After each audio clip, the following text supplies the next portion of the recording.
Добрый вечер. В эфире информационный выпуск Амшевшара. Коротко о темах в сегодняшнем выпуске. Утверждены целевые ведомственные программы Министерства экономики и здравоохранения на 2024 год. В связи с предстоящими выборами президента Российской Федерации в ВАГУ прошел круглый стол с участием студентов.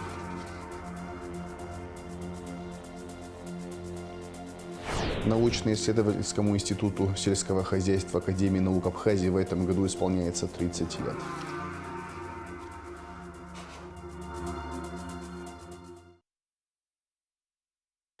Утверждены целевые ведомственные программы Министерства экономики и здравоохранения на 2024 год. Под председательством премьер-министра Александра Анква прошло заседание Кабинета министров. Всего было рассмотрено более 15 вопросов повестки дня. Подробности в репортаже Лауры Капш. В начале заседания Кабинет министров Абхазии перераспределил остатки средств республиканского бюджета на 1 января 2024 года. На 1 января 2024 года остатки средств республиканского бюджета фиксировались в объеме 623,7 миллиона рублей, из которых всего лишь 97 миллионов рублей являлись собственными средствами. И весь остальной остаток имел целевое значение, соответственно, и распределяется по этому направлению. Далее Владимир Делба представил членам правительства проект постановления об установлении правил казначейского сопровождения при использовании средств бюджета. Стоит отметить, что на казначейское обслуживание с 2016 года переведена вся бюджетная система, включая местные и республиканские бюджеты, а также бюджеты государственных внебюджетных фондов. Члены правительства внесли изменения в положение о Министерстве финансов. До того, как будет принят закон о государственной службе, вводится временный порядок распределения средств на фонд оплаты труда. Мы наблюдаем за последние годы о несбалансированности стимулирования работников. Дело в том, что отдельные решения в стране действуют, которые позволяют при неравных условиях, в том числе стажа работы, получать заработную плату работникам. К примеру, могу привести следующую информацию. Работник, проработавший условно в налоговых органах, перейдя на работу в Министерство финансов, в налоговых органах со стажем работы 3 года, перейдя в Министерство финансов, получает в 3 раза больше в соответствии с законодательством, имея классный в соответствии с законодательством страны, чем работник, который трудится в министерстве 30 и более лет. Такая несправедливость, и в принципе несбалансированность этой системы не дает возможность нам привлекать новых работников. Соответственно, мы наблюдаем значительный отток кадрового потенциала нашего.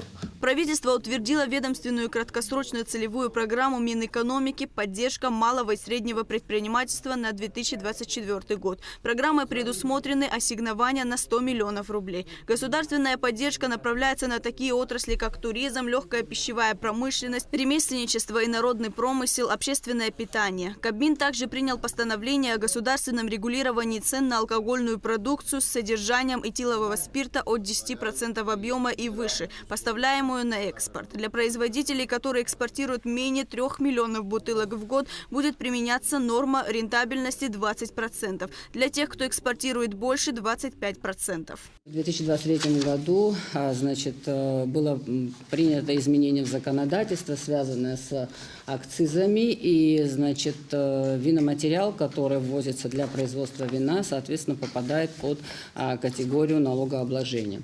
В рамках проведенных консультаций с представителями производителей, такие консультации были проведены в Министерстве экономики с привлечением производителей вина, которые непосредственно экспортируют продукцию в Российскую Федерацию.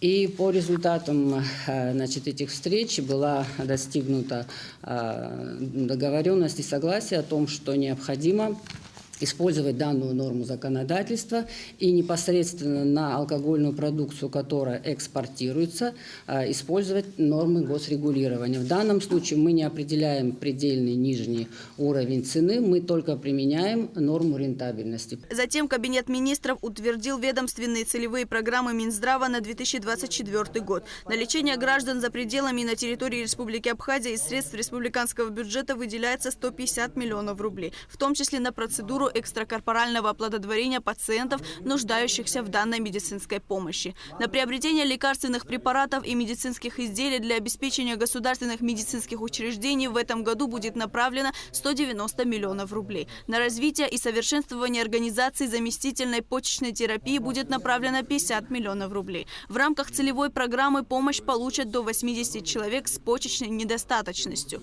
За счет средств Фонда обязательного медицинского страхования в 2024 году будут финансироваться две программы. Это обеспечение лекарственными средствами и медицинскими изделиями беременных, рожениц и родильниц 11 миллионов 530 тысяч рублей. Оказание химиотерапевтической помощи 56 миллионов 700 тысяч рублей. Целью ведомственной программы на 2024 год является излечение, улучшение и поддержание качества жизни больных с злокачественными новообразованиями путем повышения доступности химиотерапевтической помощи, а также современное обеспечение больных химиопрепаратами первой, второй и частично третьей линии. Химиотерапия злокачественных новообразований – один из современных высокотехнологичных методов лечения различных видов злокачественных новообразований с помощью введения в организм человека и животных специальных химических веществ или лекарственных препаратов. Особое значение имеет непрерывность лечения, поэтому Александр Золотинскович, финансирование программы будет осуществляться за счет средств внебюджетного фонда обязательного медицинского страхования Республики Абхазия в 2024 году. На медицинскую реабилитацию инвалидов ОВНА предусмотрено 3 миллиона 500 тысяч рублей. Совершенствование противотуберкулезной помощи населению Абхазии 7 миллионов. На программу медицинского обеспечения подготовки призывников выделяется 450 тысяч рублей. Премьер-министр поручил Минпросвещения и Абхазскому госиздательству в рабочем порядке согласовать порядок подготовки и издания собраний сочинений избранных произведений литературного наследия писателей к юбилейным датам. Здесь существенных нет изменений. Единственное, мы внесли пункт перевод художественной литературы и соответствующие расценки. Вопрос решался непосредственно с министром финансов. Мы пришли потом к единому мнению. Здесь идет речь о переводе как с абхазского на русский язык, так и с русского на абхазский язык. Но у нас сейчас проблема основная – это перевод с абхазского на русский язык. Последние 300 лет никто целенаправленно не занимается этим делом. Членам правительства также были представлены отчеты о реализации межведомственной целевой программы за 2023 год, развития демографии и о результатах приватизации имущества республиканской собственности. Решением Кабмина государственному заслуженному ансамблю народной песни и танца присвоено имя Василия Царгуш. Лаура Капш, Тимур Гугохи, Абхазское телевидение. Межведомственное сотрудничество по линии медицины катастроф обсудили глава МЧС Абхазии Лев Квицини и замдиректора Департамента международного сотрудничества Минздрава России Дарья Шимановская. Были затронуты вопросы оказания экстренной помощи туристам в Абхазии и при необходимости их доставки в лечебные учреждения России. В связи с предстоящими выборами президента Российской Федерации в АГУ прошел круглый стол с участием студентов. Круглый стол провел проректор по международным связям и экономическим вопросам АГУ Максим Гвинджи. Гости – общественные и политические деятели республики. Подробности в репортаже Асиды Малия. Обсудить настоящее и будущее Абхазии в контексте внешнеполитического развития, разобраться, насколько выбранный курс влияет на развитие республики в целом, что связывало и связывает народы двух стран и каков пройденный исторический путь. Об этом и многом другом говорили на круглом столе, приуроченном к предстоящим выборам президента Российской Федерации. Проректор по международным связям и экономическим вопросам Абхазского госуниверситета Максим Гвинджи в прошлом министр иностранных дел напомнил, что двусторонние дипломатические отношения между между Россией и Абхазией сложились с 2008 года, а через год, в 2009 году, в Москве впервые было открыто посольство Абхазии. Многие факторы, формирующие дружественные российско-абхазские отношения, в том числе и наличие российского гражданства, являются основанием для проявления ответственности и гражданской активности на предстоящих выборах российского президента. Соседство с Россией на протяжении всего существования абхазского народа так или иначе на протяжении многих веков влияло на ход событий, от чего напрямую зависела судьба маленького народа. Истории известны ряд трагических дат, что с годами не повлияло на благосклонное соседское отношение. Общественный деятель Давид Пилия вспомнил период Великой Отечественной войны, когда к Сухумской бухте причалил корабль с детьми из Керчи, для которых Абхазия стала убежищем. Абхазцы заменили им отцов и матерей. Детей вывозили из Керчи. Несколько тысяч детей. Взрослое население Абхазии было мобилизовано, чтобы этих детей по домам разобрали и работали с ними. Надо было детей кормить, одевать. Сама Абхазия была в то время, понимаете, 42-й год. Вот. Но судьбу детей надо было решать. Это центральные власти таким образом распорядились.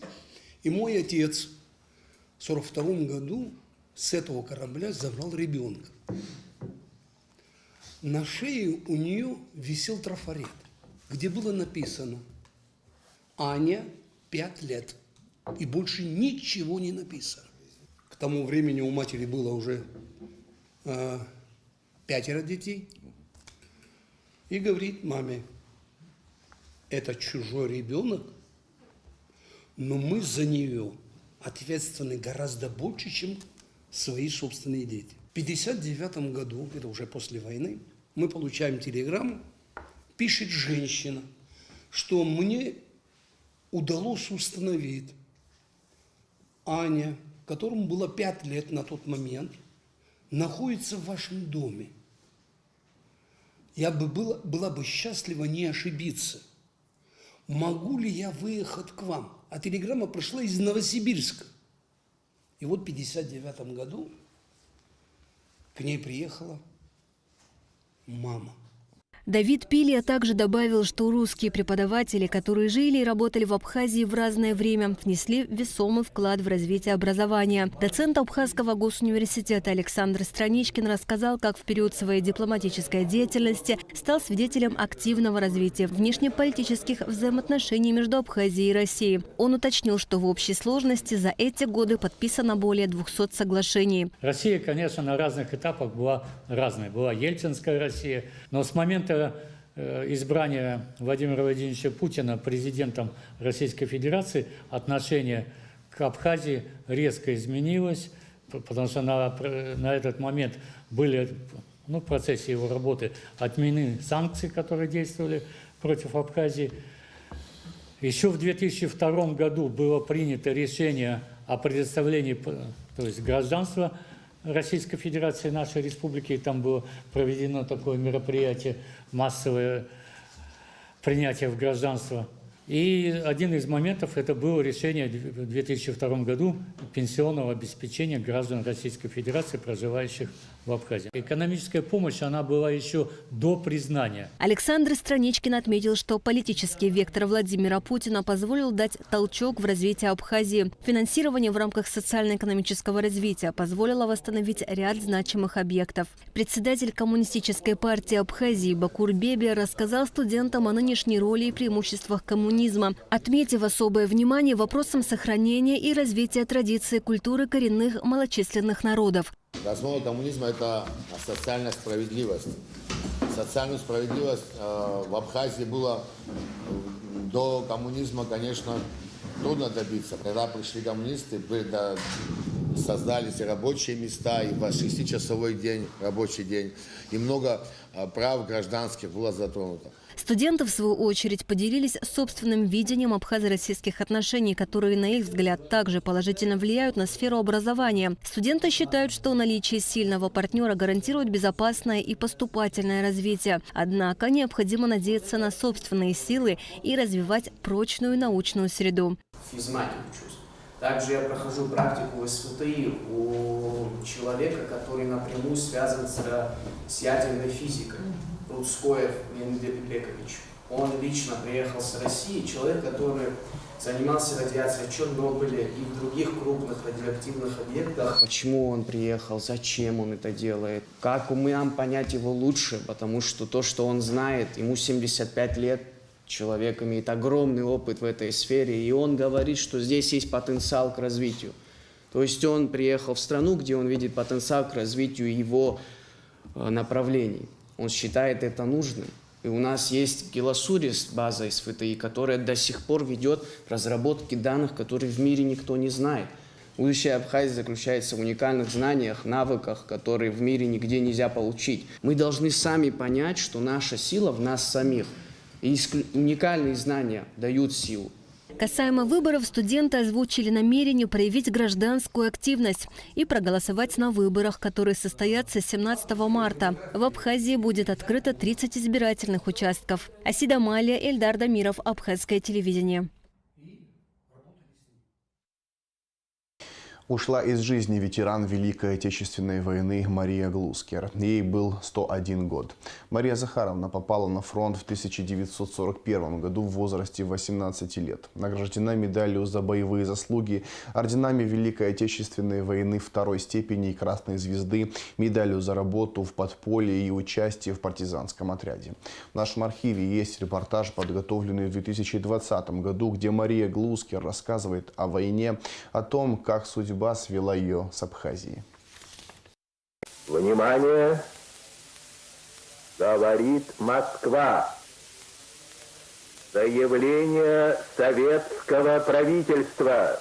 Сегодня, 22 июня, 4 часа утра, без объявления войны, германские войска напали на нашу страну. Марии Глускер не было и 19 лет, когда началась Великая Отечественная война. Выпускница медицинского техникума, не раздумывая, ушла на фронт.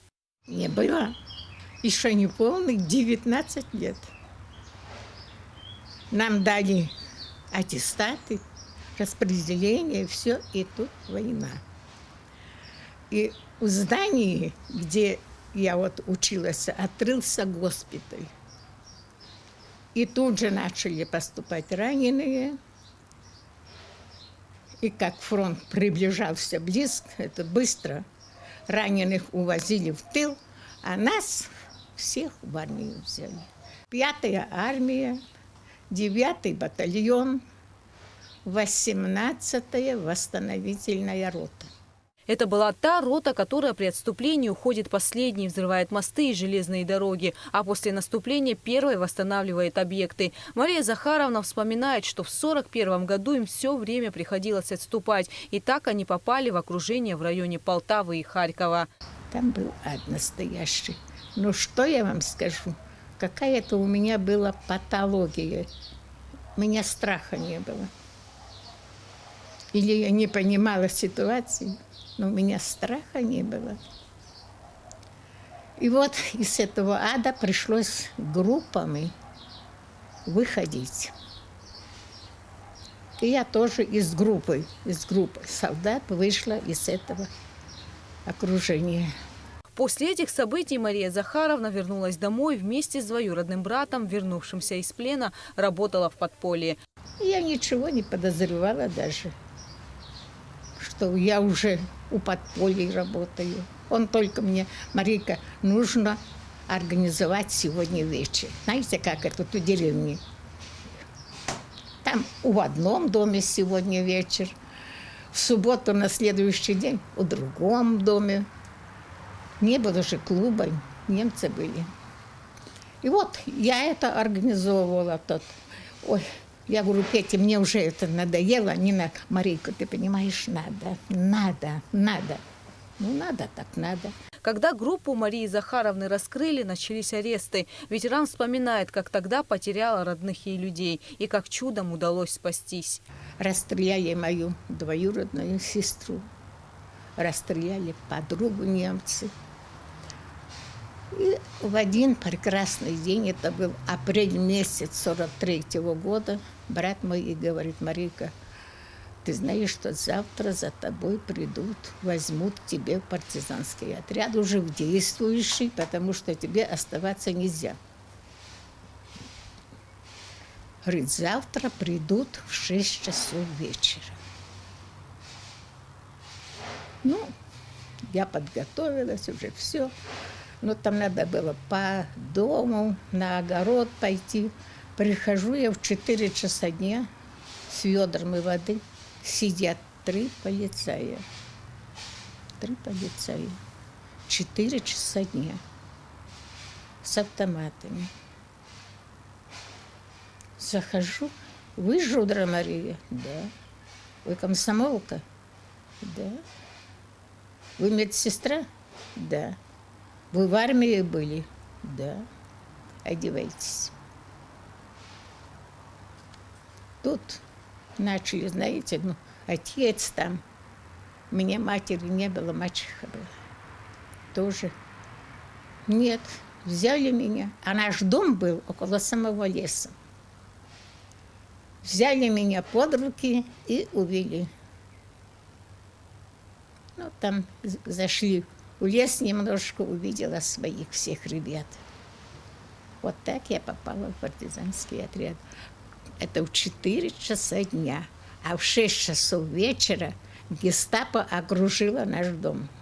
Несмотря на то, что со времен Великой Отечественной войны прошло более 70 лет, Мария Захаровна в точности помнит события тех дней, задания партизанского отряда, тропинки, по которым пролегал опасный путь, и даже пароли. Отряд, в котором находилась наша героиня, был небольшим. В апреле 43-го из Москвы пришел приказ объединиться всем мелким отрядам и идти на соединение с Красной армией. Однако для этого нужно было пройти под мостом через реку Титерев на станции Ирша, которую охраняли немцы. Чтобы добыть информацию на опасное задание, Мария Захаровна отправилась, не раздумывая. Пошла, там были где я должна была зайти, у этого деревню Макалевичи, там какой дом, колодец.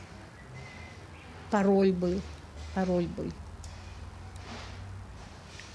Я знала все это, где дорога, где все. В общем, пришла я, пароль сказала. Хозяйка вышла. И мальчик. Ну, я не знаю, сколько ему. Может, 10 лет, может быть, меньше.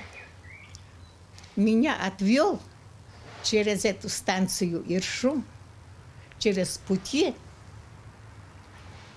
завел и к этому человеку, где дал мне сведения. И вот иду уже я сама, а эта станция охраняли немцы тоже. Парня 2 немецких. Ох, киндер. В общем, столько, сколько они знали по-русски, столько я знала по-немецки. Учили же. Он слово, я слово киндер. Они меня завели в буфет, напоили меня кофе, там, галетами угостили. Ну, и я уже вышла. Они меня провожают. Нужно было пройти полем. Подхожу и к этой ржи, оглянулась, и они автоматы подняли. Я так напугалась, что он не выстрелил. И как нырнула у эту вот рожь, они вверх дали залп, салют. После этого Мария Глускер попала в белорусский отряд и там выполняла опасные задания, добывая важную информацию. За эти годы случалось многое. Не раз наша героиня спасалась от смерти. Родителям даже приходили похоронки с фронта. В такое тяжелое время о семье молодая девушка даже не задумывалась. Но волей судьбы ее все же ждали годы счастья. Я была вообще комсомолка, любила СССР свой, партию. Ой, готова была жизнь отдать. Я же была в армии, потом, ну, везде кругом же ребята, девушка. Какая любовь, какие ухаживания. Господи, страна горит в огне. И когда я увидела, идет он, вы знаете что? Олд. У патриотки, у этой. Ну, думаю, вот если бы вот такой муж, я бы не отказалась. Вы знаете, что вот из этого дня 71 год, 6 месяцев и 8 дней мы вместе. Мария Захаровна вспоминает, как вместе со своей семьей попала в Абхазию. В Харькове нам уже дали распределение сюда. Тогда был военный трибунал.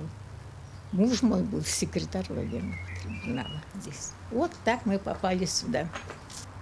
Мария Захаровна награждена медалью за боевые заслуги, медалью Жукова, но, как признается ветеран, самая ценная из наград – медаль за работу в подполье и участие в партизанском отряде. Сейчас у Марии Глускер большая семья, много внуков и правнуков, которые часто ее навещают. Но проживает женщина с любимой дочерью Татьяной. В августе Марии Захаровне исполнится 98 лет. Гугут Савардания, Руслан Орлов, Абхазское телевидение. Объявлен конкурс на лучшие проекты памятников основоположника абхазской письменной литературы Дмитрия Гули. Один памятник планируется установить в парке села Дзюбжа, а второй в селе Тамыш, во дворе средней школы имени Гулия. Сроки проведения конкурса с 28 февраля по 16 сентября. Все вопросы, проектные предложения, корреспонденция, связанные с конкурсом, должны направляться в Министерство культуры.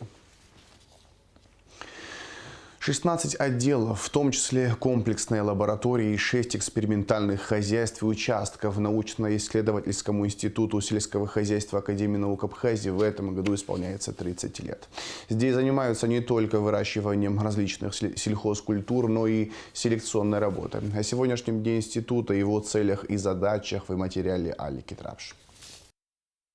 Работа научно-исследовательского института сельского хозяйства направлена на научное обеспечение развития субтропического растениеводства как важнейшей отрасли сельскохозяйственного производства, соответствующего уникальным почвенно-климатическим условиям Абхазии.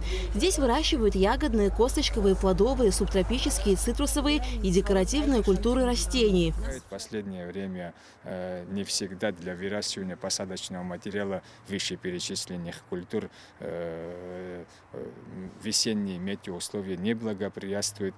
Холодные метеоусловия весенние приостанавливают вегетационный период, продлевается вперед, и нужного стандартного саженца не всегда получается вырастить. Несмотря на это, каждый по отделам то, что выращивается, стараемся до стандарта доводить, и покупатели, крестьяне, будь это фермеры, приходят не всегда, не в том объеме, наверное, но получают основной ассортимент, нужный для выращивания при усадебном участке или в большом объеме. Наиболее высокий спрос покупателей приходится на цитрусовые и субтропические культуры – хурму, фейхоа, грушу, персик, сливу, галычу и так далее. Количество посадочного материала в саду варьируется. К примеру, эти саженцы цитрусовых и фейхоа считаются нестандартными, и их пока оставляют на доращивание.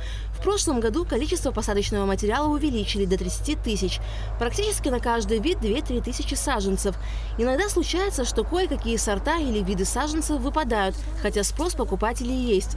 Но, как объясняют специалисты, выращивание одного саженца – процесс долгий и трудоемкий. Элементарно, чтобы вырастить один саженец, надо предварительно вырастить дичку, куда прививаем, а это занимает год-полтора, плюс прививаем еще год-полтора до стандарта, доходит в итоге 2-3 года мы занимаемся, чтобы полноценный один саженец получить. Есть наиболее прихотливые, но мы стараемся подбирать такие сорта, которые в наших почвенно-климатических условиях более адаптированы. На то и существует научно-исследовательский институт. Мы минимум 5 лет изучаем на базе или в коллекционных насаждениях, куда высаживаем, или в виде маточников, и ведем наблюдения по фенологии, там морфологическим особенностям и так далее, куда входит, например, устойчивость к вредителям и болезням, сила роста, урожайность, период плодоношения и так далее. Институт сельского хозяйства занимается и селекционной работой, в частности, по цитрусовым культурам. культурам. Так, за 30 лет в институте удалось вывести до 10 новых сортов цитрусовых и восстановили утерянные. Конечно же, этот объем невелик, и поэтому руководству института удалось приобрести из Европы до 20 новых сортов. В целом, в коллекционных насаждениях института насчитывается до 120 образцов цитрусовых. Для каждой культуры существует дичка, то есть молодое деревце, в будущем используемое как подвой для другого растения. Через неделю будем рассаживать, уже потепление, можно почву обрабатывать. В начале августа сюда будем прививать на этот вид подвоя Кубань-86, можно прививать сливу, персик и алыча. А есть вот для груши у нас айва применяется в качестве подвоя. Для яблони есть клоновый подвой ММ106, называется среднерослые. Для черешни есть, да. И в результате мы получаем вот такие яблони, саженцы и саженцы слив, саженцы персиков. В структуру Института сельского хозяйства входит 16 отделов, в том числе комплексная лаборатория и 6 экспериментальных хозяйств и участков. Институт обладает значительным научно-производственным потенциалом. Сюда на практику приходят студенты агроинженерного факультета АГУ, где специалисты института делятся с ними опытом и знаниями. Сейчас у нас проходит именно практика. Это получается обрезка и вообще вся структура питомника, как оно вообще от семечки до уже готового саженца. То есть от А до Я все школы питомника мы на месте смотрим, изучаем. Сейчас мы непосредственно занимались обрезкой, это обрезка косточковых именно персика. Также мы еще и занимаемся, будем показывать, как делается прививка, огулировка, как делается вообще закладка участка. То есть все то, что есть именно практические занятия. Студенты заинтересованы. Студенты, если приходят на практику, им всегда интересно, потому что теория – это одно, практика уже, когда ты с этим прикасаешься своими руками, это вообще другой интерес есть. И слава богу, что растет молодежь, которая реально интересуется, потому что сельское хозяйство, без него, сами знаете, это основная отрасль, которую нужно развивать с помощью таких молодых специалистов, как они. Научно-исследовательский институт сельского хозяйства Академии наук Абхазии был организован в 1994 году и в этом году отмечает 30-летний юбилей. Как и в предыдущие годы, задача института – сохранить и приумножить сорта различных сельхозкультур. Алька Трапшка, Мила Джопуа, Абхазское телевидение. Русдрам готовит программу мероприятий к 95-летию Фазиля Искандера. 5 марта в театре пройдет юбилейный вечер Фазиля Искандера при поддержке Министерства культуры Абхазии. Зрителям покажут фрагменты из спектаклей «Широколобые», «Софичка», «Кролики и удавы», «Игроки» и рассказ Мула Старого Хабуга. Прозвучат поэтические произведения и песни, а также актуальные мысли Фазиля Искандера об искусстве и жизни. А 6 марта, в день 95-летия Фазиля Искандера, в Русдраме покажут знаменитый спектакль «Софичка». С 3 по 9 апреля в Санкт-Петербурге на сцене театра «Балтийский дом» пройдет 24-й международный фестиваль русских театров «Встречи в России», посвященный 225-й годовщине со дня рождения Александра Пушкина. 4 апреля Государственный русский театр драмы имени Фазиля Искандера покажет на фестивале спектакль «Евгений Онегин» в постановке Сергея Ефремова. Министерство просвещения совместно с Министерством энергетики и транспорта объявляют набор сотрудников в международный аэропорт Сухум. Все кандидаты пройдут проверку на соответствие вакансиям. Согласно требованиям, будет предоставлена возможность получения дополнительного образования и прохождения практики, а также повышения квалификации для части должностей. Анкета должна содержать следующую информацию о соискателе: фамилию, имя, отчество, дата рождения, место проживания, образование, опыт работы. Прием анкет осуществляется в Министерстве просвещения либо по электронной почте. А сейчас расскажем о погоде. По сообщению Гидрометцентра, в пятницу 1 марта на территории Абхазии ожидается переменная облачность без осадков. Температура воздуха ночью 2,7, днем 11-16 градусов тепла. Температура морской воды плюс 11 градусов.